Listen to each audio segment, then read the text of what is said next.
Welcome to the Arrington Gavin Show. Real talk, big opinions, and fearless conversations. From the front lines of politics to the latest in pop culture. From breaking sports headlines to the stories that move the world. Nothing's off limits, and nobody's holding back. Arrington Gavin is here to break it down, build it up, and keep it all the way real. So turn it up, lean in, and let's get into it. This is the Arrington Gavin Show. What is going on, family? Welcome to another great episode of the Arrington Gavin Show, your go-to spot for sharp insights, bold opinions, and unfiltered takes on the biggest stories of the day, whether it's politics, sports, pop culture, or the latest buzz. Look, we're diving deep and keeping it real, so please do me a favor, kick back, stay informed, and get ready to join the conversation. Welcome, family and friends. This is episode 585. That's right, 585 of the Arrington Gavin Show. And just thrilled to be joining you on this wonderful evening.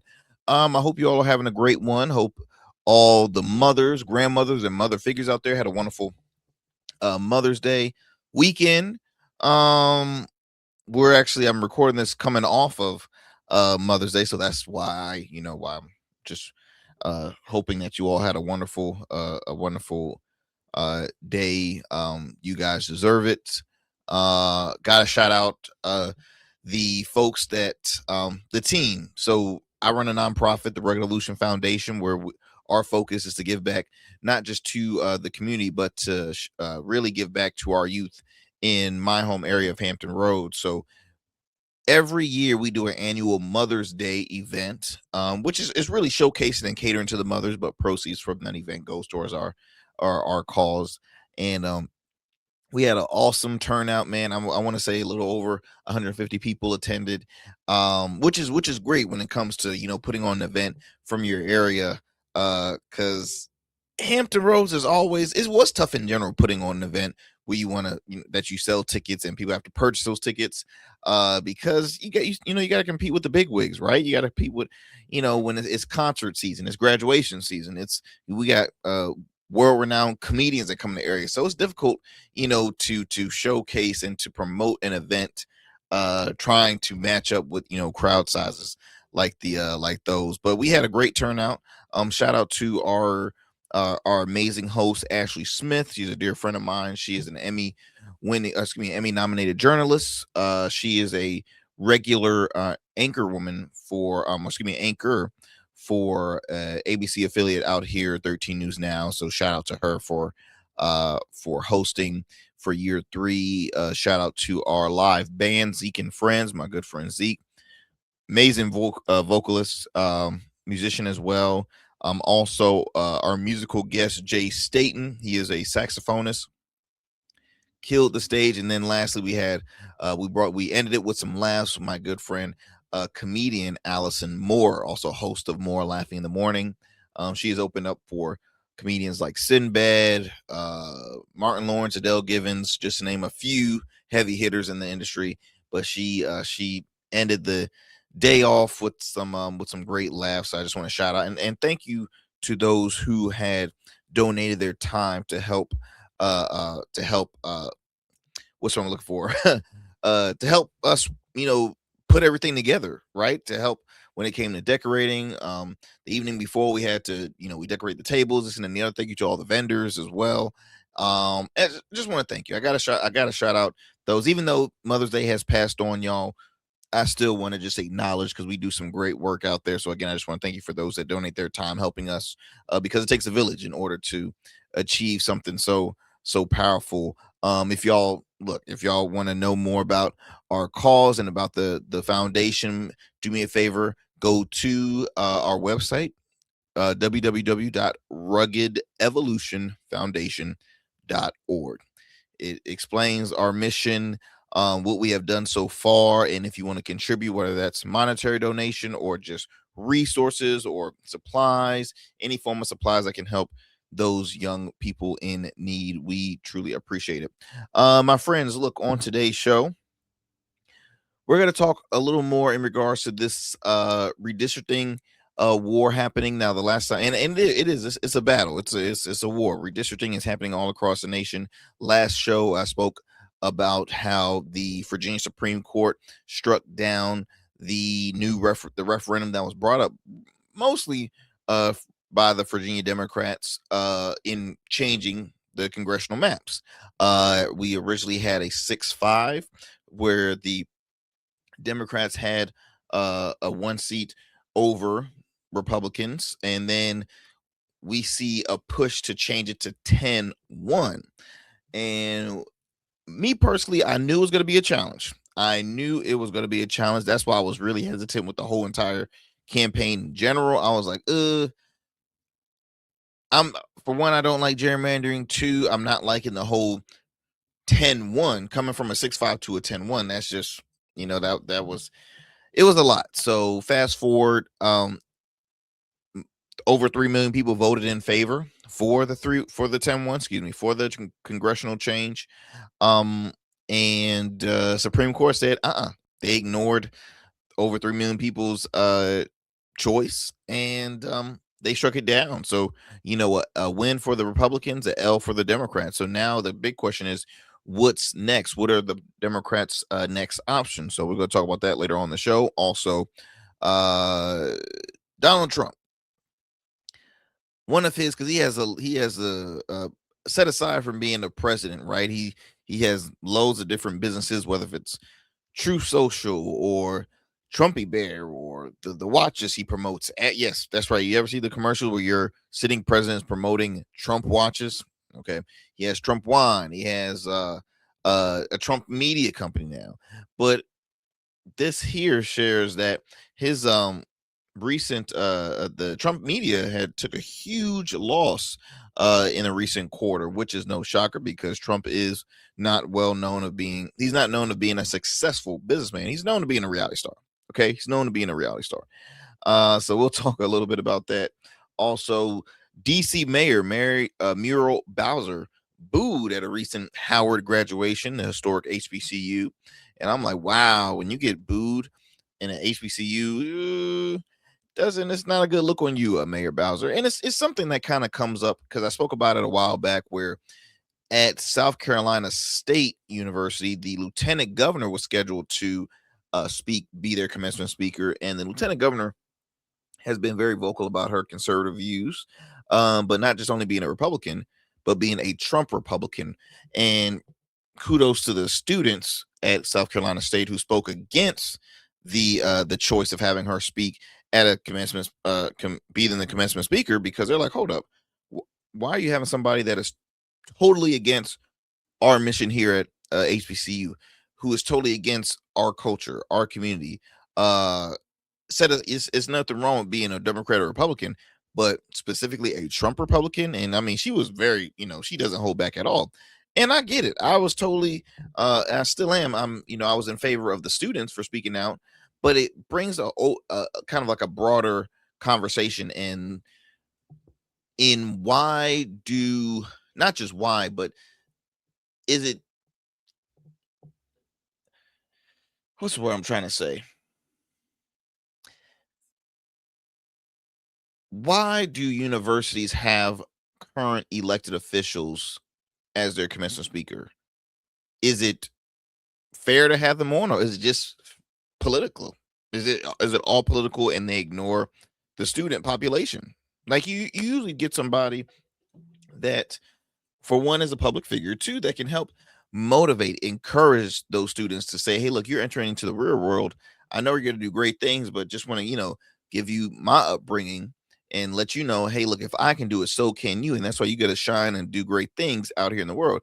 No, instead, they have these elected officials that will make it about themselves and knowing good and damn well they could care less about the university or the students and this and that and the other. And they come to speak at their graduations. And I'm just like, why is that? Why is that? So we're going to talk a little more about that. And if we have some time, also this new story about ABC. ABC accuses FCC. Oh, had a little spell check there. I'm glad I caught that. FCC chair of violating free speech. So we're going to talk about that later on in the show as well. So got a lot to discuss, my friends. Thank you, as always, for taking the time out of your busy schedule for tuning in to yet another great convo here on the Arrington Gavin Show. As you know, we drop new episodes Monday through Fridays, weeknights at 7 p.m. Eastern Standard Time on YouTube and wherever you get your podcasts. Wherever you get your podcasts, whether that's iHeart, Spotify, Apple, just name a few. You can also listen into the show wherever you get your if you happen to be in these few cities where our radio affiliates are in. Shout out to KSHP 1400 AM or 107.1 FM, Las Vegas, where you can listen into the Arrington Gavin Show Fridays at 8 p.m. Pacific time. Again, that's only on KSHP 1400 AM, or if you happen to turn to the FM side, 107.1 FM. Then you can head over to the Metro Atlanta area to WDJY 99.1 FM Straight Talk, where you can listen in weeknights to the Arrington Gavin Show at 11 p.m. Eastern Standard Time. Again, that's only on WDJY 99.1 FM. And then lastly, we're going to head over to New Orleans to WBOK 1230 AM, what New Orleans is talking about. You can tune into the Arrington Gavin Show weeknights at 7 p.m. Central Time. Again, that's on WBOK 1230 AM, what New Orleans is talking about. Alrighty, my friends, let's go ahead and head to a quick break. Thank you for sticking with us. And before we head to that break, I got a few things I want to share. See, I'm moving ahead. I'm getting all carried away here. If you have not done so yet, please subscribe to our YouTube channel, The Arrington Gavin Show. We have a goal to hit 5,000 subscribers by the end of the year. With your help, we are slowly but surely we increase. We are increasing. We're not decreasing. We're increasing. So we're doing something good here. But we got to keep that momentum going. Again, 5,000 subscribers is our goal by the end of the year. So please share with a friend, share with family. We want to continue to encourage and promote great conversation, which we hope that we give that to you in great content. We hope we give that to you on the regular here. Also, want to share some stories with you if you don't mind. Check this out, my friend. So it says here that 81% of millennials and Gen Z now say they would take a lower paying job if it meant better mental health and work-life harmony. First and foremost, here's what we got to talk about. I get it. There's jobs, because I've had a number of jobs prior to what I'm doing now, and there are jobs out there that just drive you crazy. Okay, drive you effing crazy. And there's jobs that will raise that pressure, and there's jobs that just there's just not fun, right? But see, I'm a realist. So that being said, no one said in order to be successful, it was going to be fun, it was going to be easy. If you're doing an occupation that you love, then it shouldn't be a stressful job. If you're doing a job that you hate, but yet the money is right and good, I understand. But here's the thing, y'all. Yes, it can be stressful, feeling overworked or just doing a job that requires a lot of stress. But at the end of the day, if you're getting paid great money, guess what? It's more stressful being broke and homeless. Hello. It is more stressful being broke and homeless and not knowing when your next meal will come. So that being said, I'm not saying what you have to work yourself to death in order to, live a great life, because money's not everything. When you leave this earth, you're not taking money with you. Now, if you have a family, obviously you want to leave a legacy, you want to leave them comfortable. But I think it's like I understand this article, but I also kind of find it annoying at the same time. Let me read you a little more about this. So this is coming from, is that Deloitte is the source. A growing number of millennials and Gen Z workers say they would willingly accept lower salaries in exchange for reducing stress, remote flexibility, and better work-life balance. Survey shows younger generation are increasing prioritizing mental health, freedom, and personal fulfillment over traditional corporate career paths. Experts say the shift reflects broader burnout across modern workplaces, especially after the pandemic reshaped attitudes towards employment and productivity. Many younger workers now see time flexibility and peace of mind as more valuable than maximizing income alone. Now, check this out. I understand from a perspective of millennials and Gen Zers are also a number of them are not pursuing having big families or having families at all, right? We see, I know a lot of folks now that, hey, look, we've been a couple for years. We haven't gotten married, nor do we want to have kids. Okay. So to them, they're like, look, as long as I have, my job, I make my money, she makes her money, or my spouse or my partner makes their money, and we paying our rent on time. Hey, look, let's continue to enjoy life. If you look at it, most that's the reason why there's not a large number of people like having kids. They want to live their life. They want to travel. They want to do stuff that they want to pursue, and they don't want to leave this earth saying, I never got a chance to do this. I never got a chance to do that.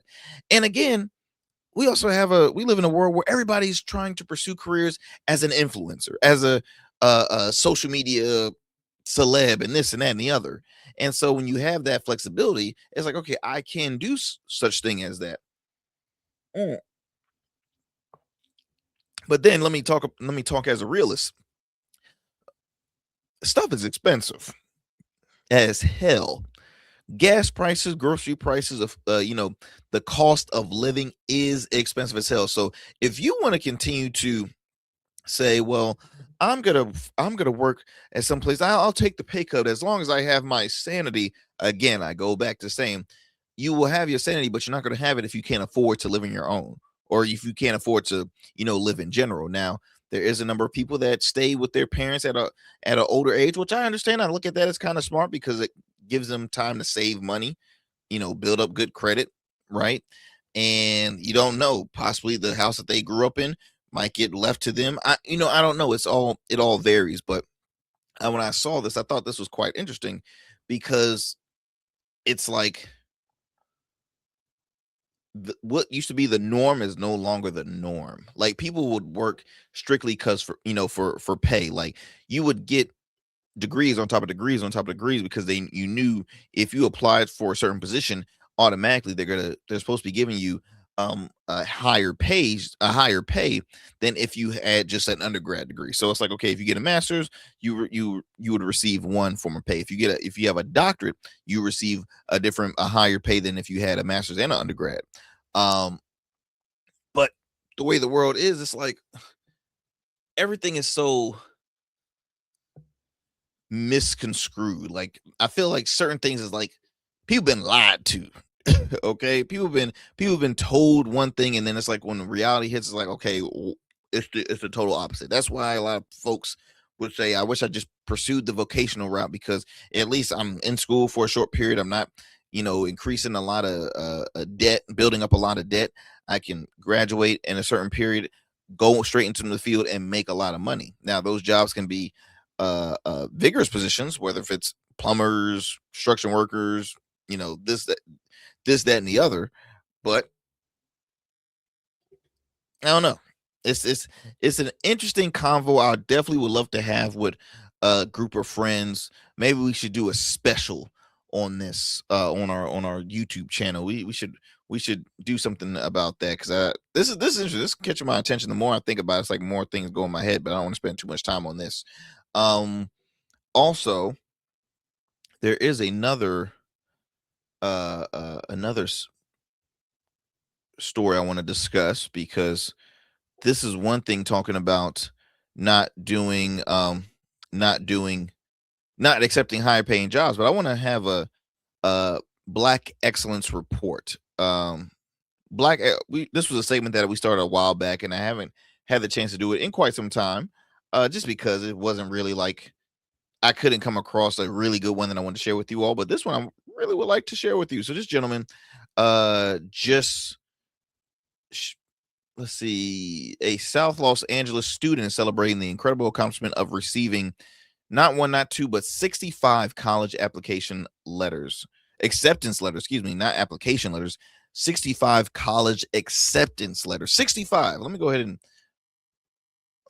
and play this clip for you all. Notre Dame, Dartmouth, and then Columbia. At 17 years old, Lamont Newell smiles ear to ear, holding a few of the 65 college acceptance letters he's received so far. I felt proud, I never thought I would make it that far to be able to go into Ivy League, especially in New York City. Where he's holding them is also significant. He brought us to South Park in South LA. He learned to code here as a kid in summer camp, and now he plans to study industrial engineering at Columbia. The valedictorian with a 4.4 GPA earned a full ride. One of my goals is actually to create an institution where I teach Black kids how to work in STEM. This is also where he and his family found refuge while experiencing homelessness. There were times where we didn't have like a roof over our head, but we had a car. We didn't have a place to stay, so we would come and sleep in this parking lot. Newell watched his mother go to college and persevere through many challenges. It was a hard road. I was a single mom. I had Lamont at 21. Equipping him for a prosperous future. As a parent, it is your duty to find out what your kids are good at. And I knew my son academically was a high achiever from a very young age. I probably couldn't have done it myself, but it was my job to figure out who could help and where I can get those resources from. He was also fueled to set an example for his younger brother. I realized if I didn't try hard enough, who would for him?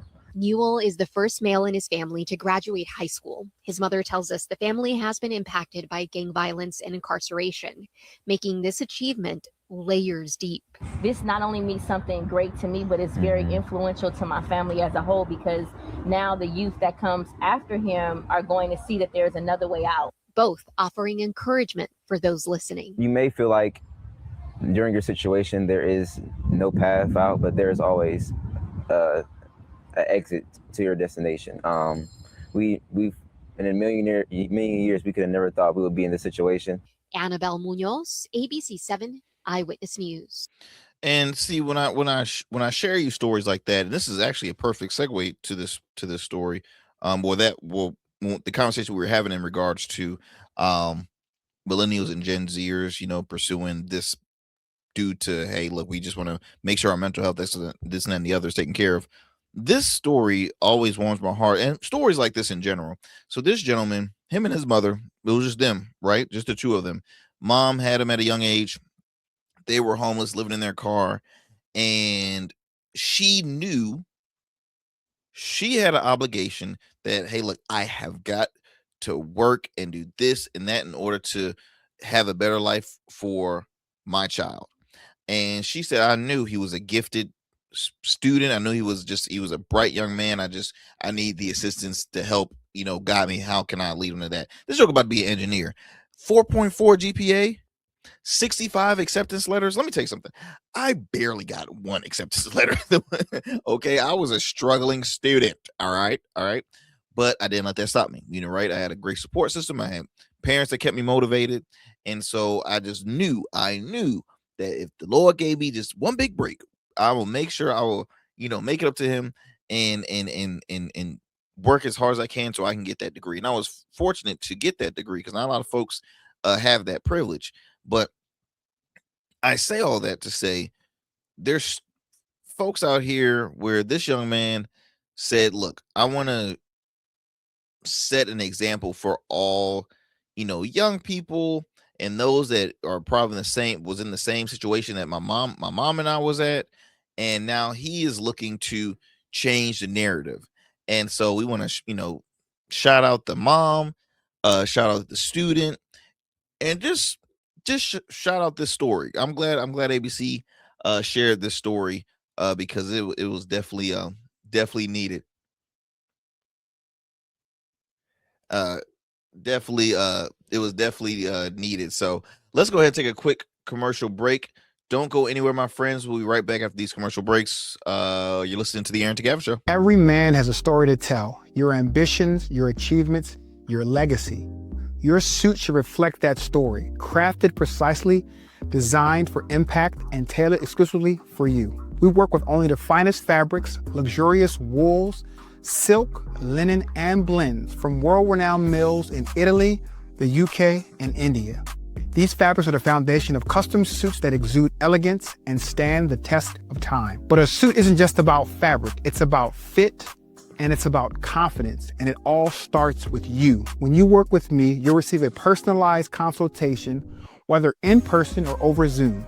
Together, we'll explore your vision and discuss your needs, and we're gonna bring your ideas to life. My journey as a designer includes apprenticing under New York-based designer Clavon Leonard, showcasing collections at New York Fashion Week, Algeria Fashion Week, and the prestigious Baltimore Met Gala. That experience is what we bring to every suit we create, from weddings to corporate events and everything in between.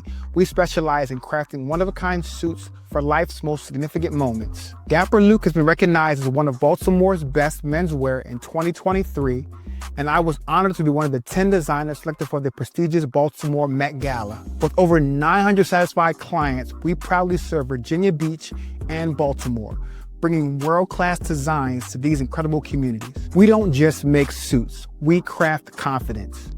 Your suit will fit your body, your style, and it will tell your story. Book your free online personal consultation today.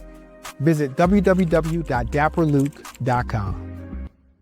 Become a man of distinction with Rugged Evolution Beard Care. Order our scented beard oils and beard balms to help you maintain and grow the perfect beard. Order today. Try our men's care products like the full body exfoliating cleansing bars, body wash, smooth stash, and more. Log on to our website or download our app to place your orders. Rugged Evolution Beard Care. We're your luxury but affordable men's care line. And remember, rugged is the new smooth.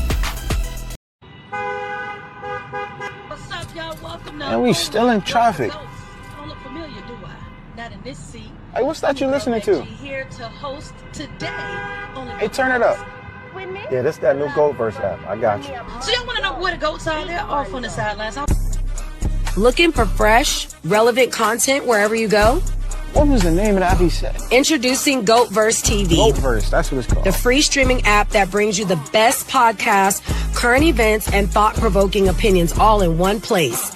Download it now from the Apple Store or Play Store.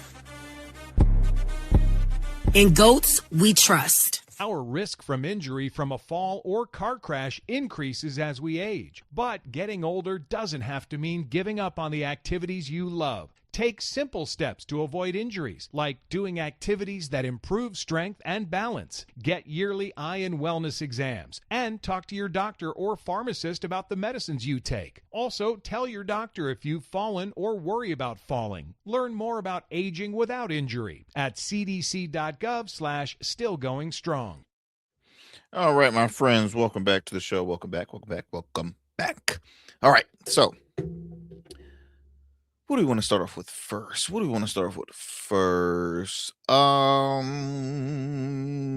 Let's start with response after a response from the Democrats, Virginia Democrats, that is. So as you know, Virginia Supreme Court struck down on the redistricting referendum, which a lot of people, mostly Democrats, are pissed off about. The verdict, is there a better word? The decision, the decision made by Virginia Supreme Court by striking down the referendum, where it was a fair election. That was, a fair election on April 21st, where Virginians voted in favor for this. I've already shared the responses from our U.S. senators Tim Kaine and Mark Warner. They both had said, look, as you know, they respect the Supreme Court's decision, but it's unfortunate that this wasn't done before an election was put in place. Like, why is this now coming up? And they could have easily said before over 3 million people said, no, yes, we do want a congressional change, because see, all of this is in response of the Trump administration. So Virginians said they do not like what they see in Washington. They're feeling the effects of a chaotic administration that doesn't know what the hell they're doing. And they said, we want to see a change. So the people have voted. Now, as much as gerrymandering is one of the most unsexiest things in politics, it still is a tool that politicians use in order to gain to build power and to gain more momentum. It helps them out. It does not help the people out. Gerrymandering is a tool where they say, hey, look, we're gonna change a map mid-cycle. We have a census cycle is every 10 years. They said, well, mid-cycle, we're gonna do a district change so we can gain some more seats. We need more seats. We need more seats.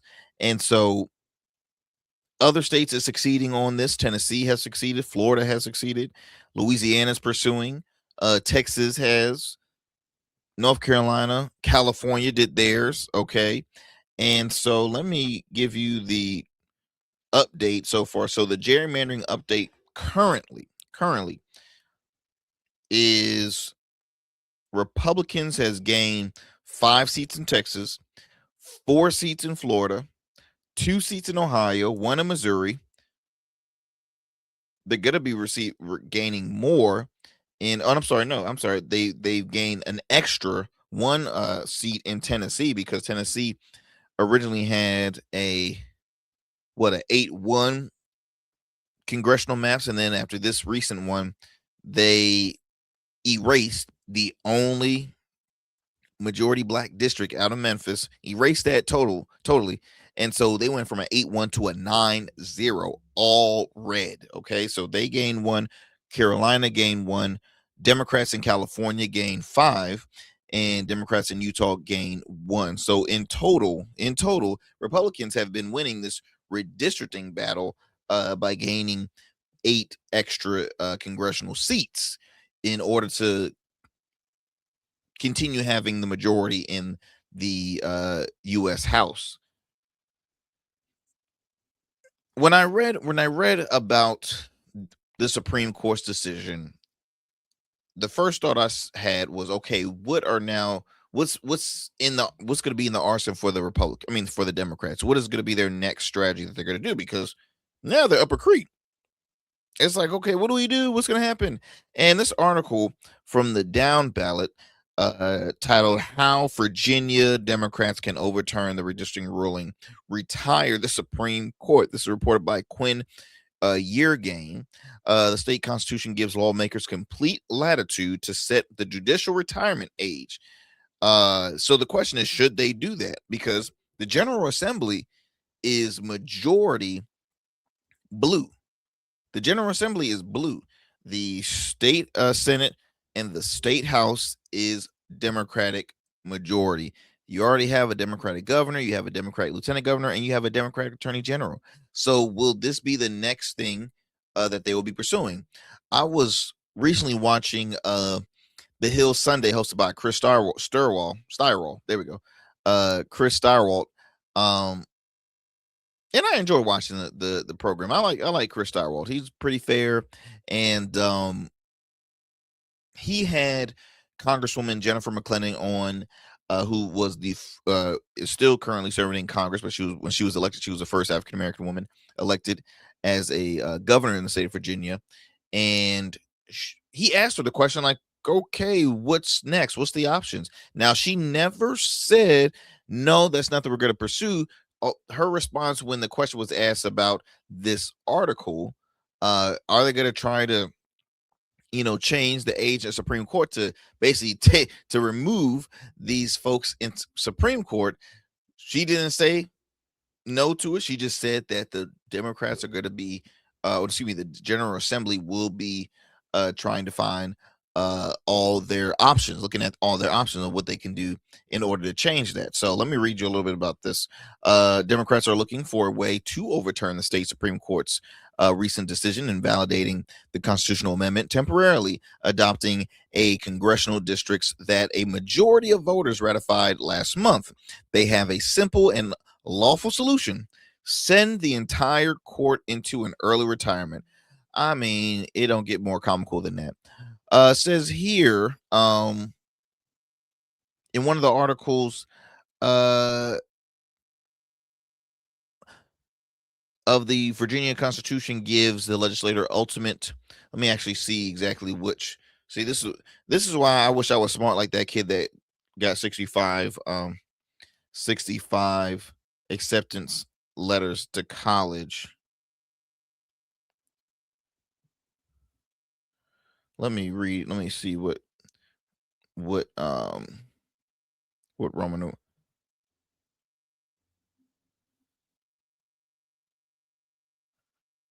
And hold on. Hold tight, my friends. So Article 6, Section 9 of the Virginia Constitution gives the legislator ultimate authority to set the retirement age of judges. In it specifies the General Assembly may also provide for the mandatory retirement of justices and judges after they reach a prescribed age, beyond which they shall not serve, regardless of the term to which elected or appointed. Okay, so the current law sets the mandatory retirement age at 73 years old.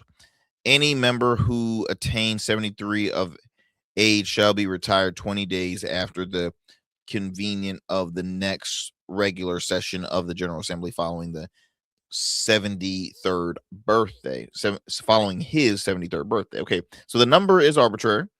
States around the country will with similar laws mandate retirement across a wide range of ages.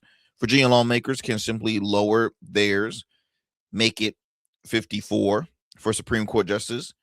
The age of the youngest justice, Stephen McCall, who joined the majority opinion, and make it take effect immediately. Virginia already used a similar threshold from public employees. Members of the Virginia retirement system with 5 years of service can retire at the age of 55 and receive a partial pension. Okay. Before I continue to read this, it doesn't get more intense than this. The reason why I say that is because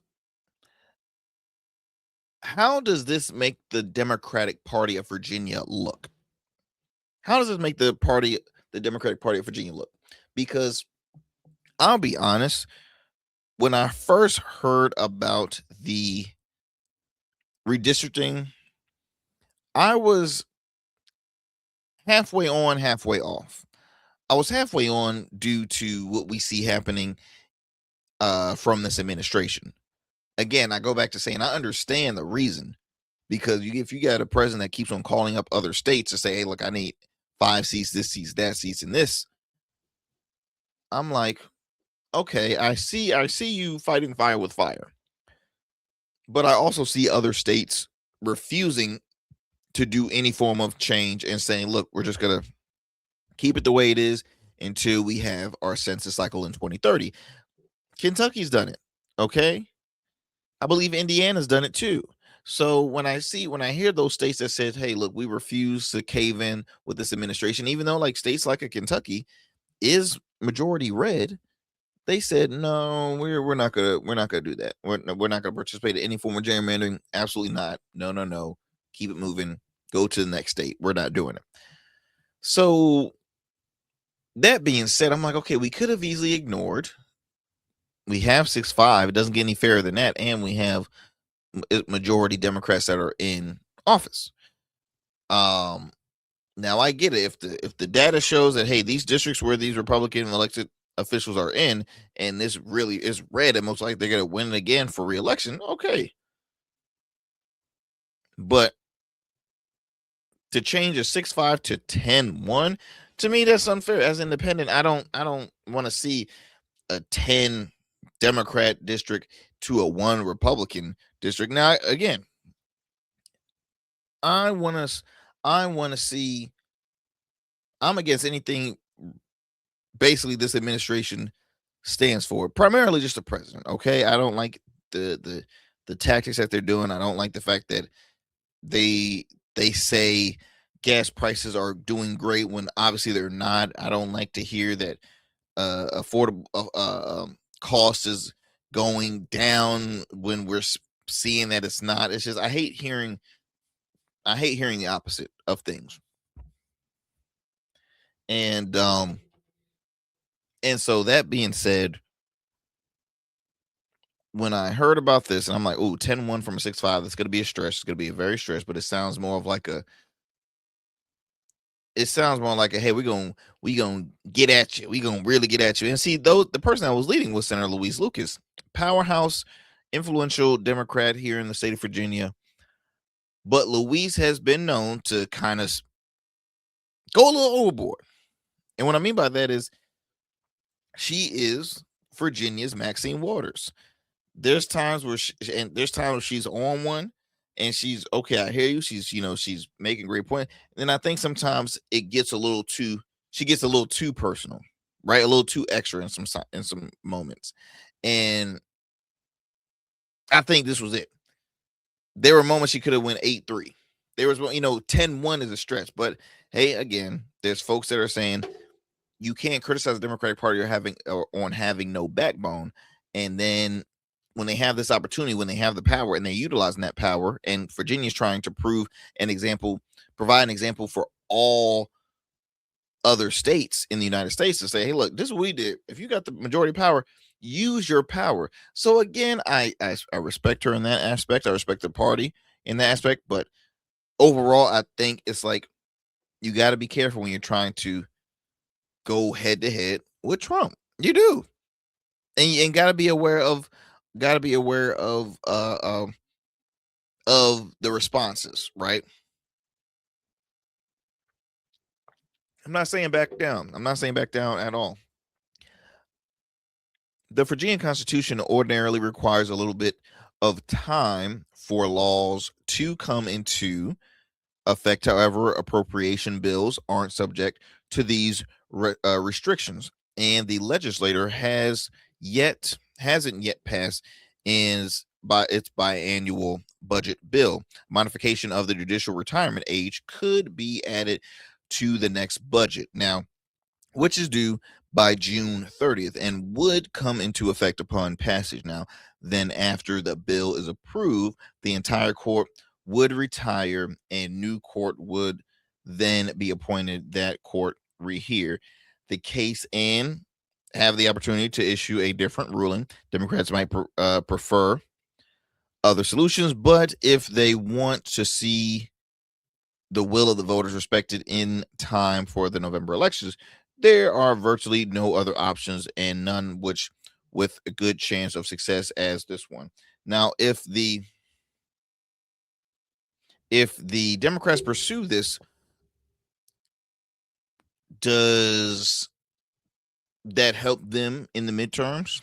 Virginia Democrats, that is. If the Virginia Democrats do this, does this help Virginia Democratic candidates? Does it help them come midterms?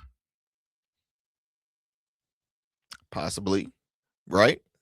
Possibly, because if they take away the Supreme Court and get a Supreme Court that agrees with them and says, hey, look, we want to continue on having this redistrict change, and they change it before November 3rd, hey, we'll see. This is just it's getting a little getting juicy. That's all I can say. It's like this is better than soap operas. I will tell you that right now. This is better than soap operas. Let's go ahead and digress from this story. This redistricting war will continue. We'll have some more information with you soon, but right now we're going to move it on to another story happening out here in the Hampton Roads area, specifically Virginia Beach. Okay, so let me see if I can. That's not what I'm looking for. Where is? Oh, here we go. So remember when I told you all that Virginia Beach, the oceanfront is a destination spot where a lot of tourists come to visit.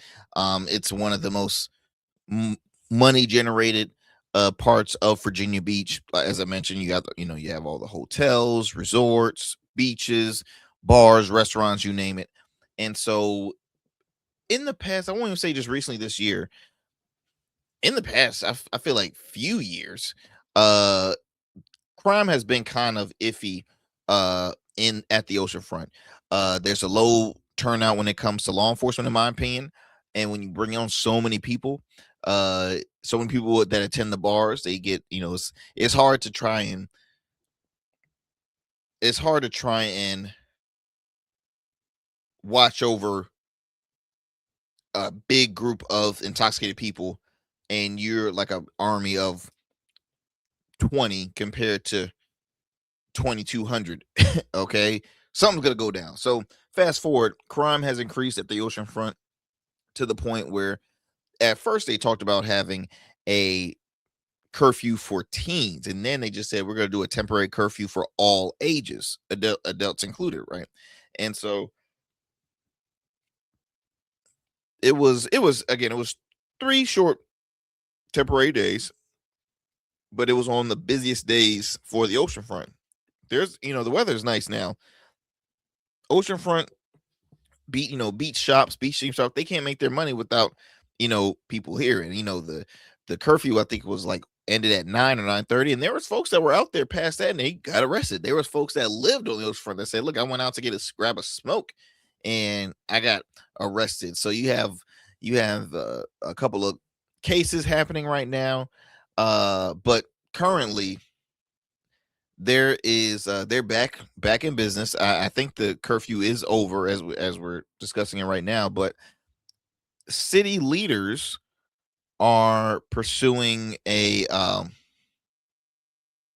they're saying the city leaders has announced that they will spend $1 million to reassure tourists it's safe. It's a safe destination.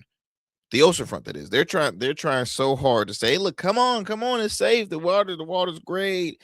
It's safe. Come on. So they're going to be spending $1 million in campaign ads to promote two families to come on visit X, Y, and Z. So let me share you this clip here from one of our local news affiliates out here in the Hampton Roads area, 13 News, which is a WVEC ABC affiliate. Check out this clip here.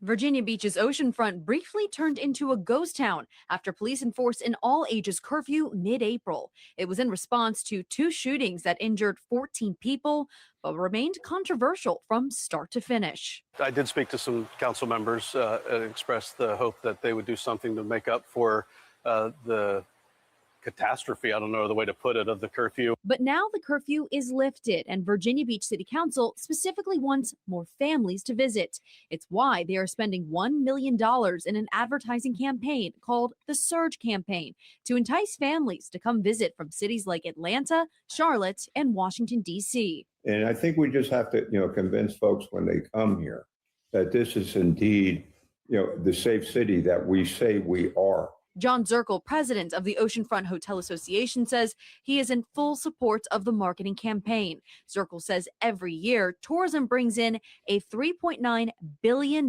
impact to Virginia Beach. So he says the advertisements pay for themselves, and that without tourism like this, it would only hurt Virginia Beach in the long run. This is a very laser-focused marketing initiative that's going to get people the message that Virginia Beach is a family-friendly destination and it's a great place to visit. I'll be honest. It's a reason why a city is spending only $1 million, because they know that $1 million is not a hard pill to swallow if it does not succeed. I don't think it's worth spending the money, because at the end of the day, don't put it in ads, put it in building up law enforcement. my wife and I were just at the oceanfront earlier today. Driving, it was beautiful. The weather was beautiful. We left a great restaurant called Nautilus, and it was, I mean, food was excellent, man. My dad knows the owner there. We had a great time, and so we went there earlier, and we just drove down. So they have Pacific Avenue, then they have Atlantic Avenue. Atlantic Avenue is closer to the water. Pacific is on the opposing side. We're driving down Atlantic Avenue. We seen all the shops. We seen it filled. Weather's good. People are having a great time. But I tell my wife, I'm like, you realize I've driven down from at least 35th Street. Now it goes all the way up to like I think in the 60s.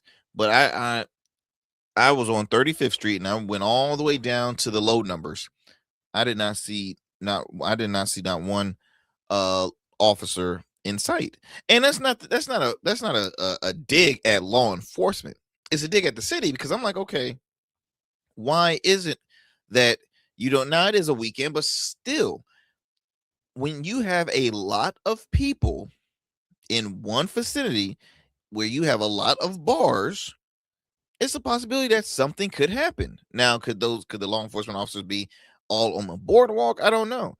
But you need to have an officer literally at each corner of the street, because the crime, you have folks, and it's crazy, because you have folks that will come to the oceanfront, go to the bars, packing heat because it's their constitutional right, and they go in a bar, get drunk, and then all of a sudden if somebody stepping in your shoes or whatever, they got they gunning. It ain't no just brawls anymore. It's literally gun shooting. And I mean, it was getting so bad, and it's sad because I grew up, in the Hampton Roads area, right? I remember as a little kid, the oceanfront was a true destination. It was beautiful, and it still is beautiful. But they need to realize that, okay, when you bring so much activity to one spot, saying so much tourism, I mean, you have loads of hotels. I mentioned loads of restaurants. Now you have a big ass entertainment venue, the Dome, okay, where you get musician. You had Shabuzi, you get comedians there, and they have a big surf park. Like, it's a lot. Okay, it is a lot of stuff that it now has. You need to increase in law enforcement presence. I think if you increase in that, then you would see, then people would actually know, oh, it's a safe city. I mean, if you ask somebody what is the safest city, we wouldn't know. We wouldn't really know if we just look at, oh, it looks cute, it's calm, it's beautiful. How do we know it's safe? How would you? If I see officers, I'm gonna say, oh, it's safe. You see them police officers right there? It's safe. I mean, that'll be me. Am I wrong? Am I wrong for thinking that? Because, like, what makes a place safe for you? If you go out to to a place, to a resort, to a restaurant, to anywhere, if you go out, what makes this a place or somewhere you go to and you say, oh, this is a nice, safe place? What makes a place safe? I'm just curious. So again, the city is going to be they're going to be investing $1 million into this campaign. We'll see how it goes. I'm praying and hoping that it works. I really am, but I don't know. I don't know how it's gonna end up. Man, I was not looking at the time. I realized I'm running low on time. So let me digress from this and share one more quick story with you all, which I think this is hilarious here. So Peter Thomas is the ex-husband of Cynthia Bailey, who's a former model, famous from being on the reality show Real Housewives of Atlanta. Yes, Real Housewives of Atlanta. And she is also, I don't know, I think they were either married or I know they have a child together, but she's the ex of the singer and actor Leon. Leon, who played David Ruffin on The Temptations, and he played in Cool Runnings and other great films, stuff like that. So anyway, Peter Thomas, who I mean, Peter Thomas has been kind of like he's invested in things and didn't go through. He had to serve some jail time for like unpaid bills and taxes and all this stuff. So he's been like he's seen the good and the bad of being an entrepreneur. Anyway, him and Todd Tucker, who's the now ex-husband of Candy Burris, Candy who's also a Real Housewife cast member, and she is a member from oh Lord, what's the group with Tiny oh man, I'm blanking. Hold on. I'm not about to lose my black card if I don't get what group she was in. Escape. There we go. Escape. She was from the R&B group Escape. And anyway, rumor has it that Peter Thomas and Todd is collaborating for a Real Housewives ex-husbands reality show. So it says here that in a recent interview with Michelle from straightfromla.com, Peter Thomas recently revealed that he's officially signed on for a brand new reality TV series centered around ex-husbands connected to the Atlanta franchise. According to Peter, names allegedly being discussed, including Apollo Nadia, who I believe his wife was on the series. She was an attorney on the Atlanta Housewives show. Bob Whitfield. Okay, I remember Whitfield. He was a former NFL player. Ralph Pittman. I'm not aware of who Ralph Pittman is. Mike Hill. I know Mike Hill and Mark Daly. Those are folks that is being talked into being a part of this show, and it'll be produced by Todd Tucker, because Todd is a TV producer.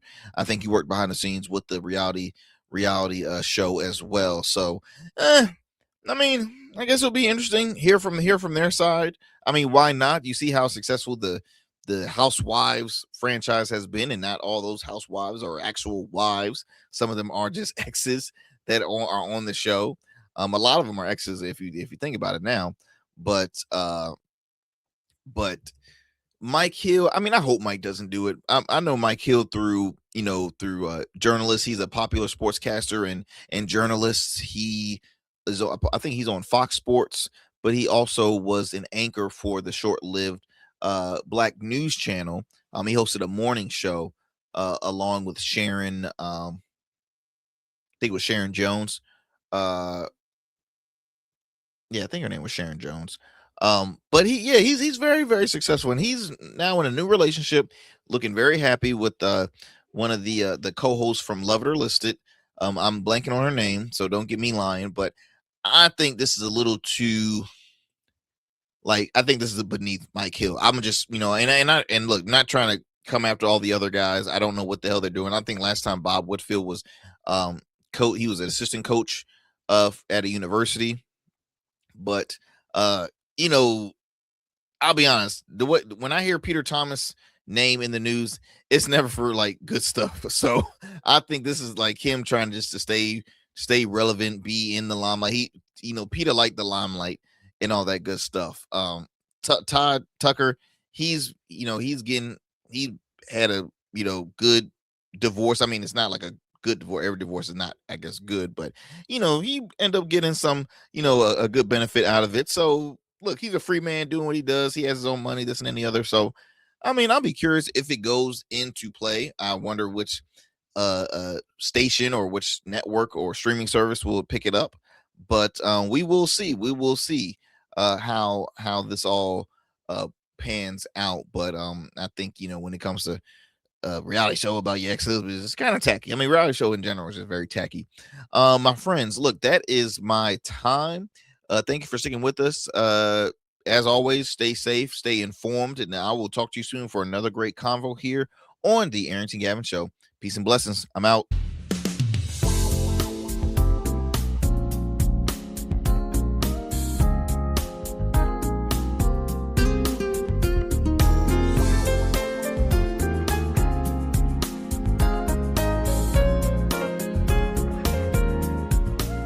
That's it for tonight on the Arrington Gavin Show. Thanks for tapping in and keeping the conversation alive. Don't forget, stay connected with us on all platforms. Follow at Arrington Gavin on Instagram, Blue Sky, and X, and subscribe to the official Substack for exclusive takes and deep dives you won't get anywhere else. We're here every weeknight, same time, same energy, same real talk. Until next time, stay bold, stay sharp, and stay true.